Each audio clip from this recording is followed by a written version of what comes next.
Hello everyone. Cry the beloved country நாவலுடைய ஒரு சில இம்பார்ட்டன்ட் பாயிண்ட்ஸ் பார்ப்போம். இந்த நாவலை எழுதினது south African writer Alan Paton.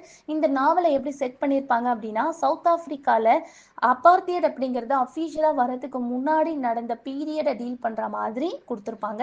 இந்த நாவல் எதை ஃபாலோ பண்ணி இருக்கும் அப்படின்னா, black priest and white farmer ஒரு மர்டர் நியூஸை எப்படி டீல் பண்ணுறாங்க அதை பேஸ் பண்ணி தான் கொடுத்துருப்பாங்க.